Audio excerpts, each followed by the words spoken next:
On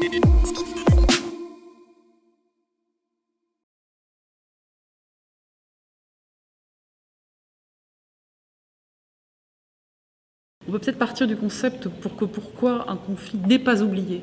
En l'occurrence parce que ça intéresse les médias, parce que ça intéresse les États qui ont chacun un agenda politique, donc c'est intéressant à un territoire particulier, une population particulière. Et puis aussi, les ONG ont des centres d'intérêt qui sont à peu près existants, je dirais. Il y a des gros, ce qu'on appelle des hubs humanitaires, où finalement, d'intervenir en proximité avec des endroits où on est déjà présent, et je dirais massivement présent, c'est souvent plus facile que d'aller dans des territoires vraiment très éloignés de nos préoccupations.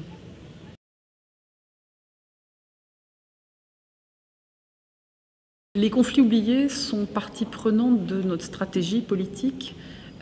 C'est donc des conflits oubliés, donc des populations oubliées. Et dans ces populations oubliées, le choix se fait en fonction des terrains d'intervention qu'on a souvent investis. C'est-à-dire que la plupart du temps, ce sont des terrains sur lesquels on est déjà présent et donc des alertes particulières venant de nos équipes ou des acteurs locaux.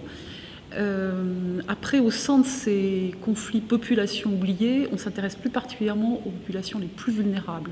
J'entends par là, tous évidemment sont en situation de vulnérabilité, mais particulièrement les enfants et les femmes, à travers des activités très spécifiques, par exemple pour lutter contre les violences faites aux femmes.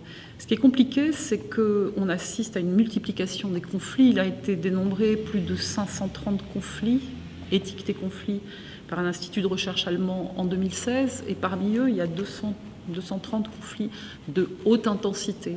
Donc pour une ONG comme Médecins du Monde, la priorisation est clé. Alors comment on fait ce choix? Écoutez, c'est certainement pas un choix arbitraire. On a des choix qui sont parfois guidés par certaines thématiques. Je reparlerai de la santé sexuelle et reproductive, donc qui est une thématique clé.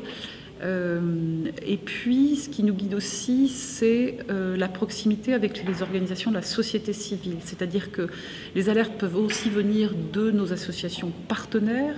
Et à ce moment-là, on va accompagner leurs besoins d'alerter qui leur gouvernement, qui des organisations régionales, je pense à l'Union africaine et autres, ou au-delà, comment est-ce qu'on peut interpeller sur ces territoires, conflits, populations oubliées, les instances internationales.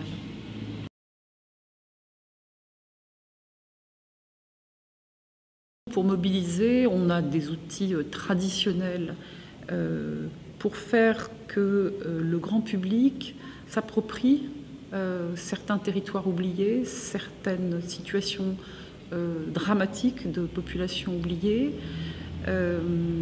C'est simplement des campagnes parfois assez traditionnelles, je dirais. Il y a évidemment le biais des médias qui nous permet de mettre au devant de la scène certains conflits oubliés.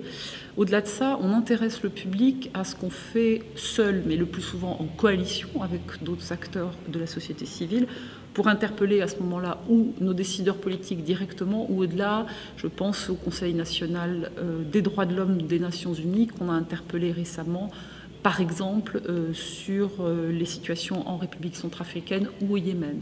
Donc on a des outils qui sont finalement pas mal des outils de droit, d'interpellation du droit et de violation du droit humanitaire international en particulier, qui nous permettent de mobiliser derrière nous l'opinion publique.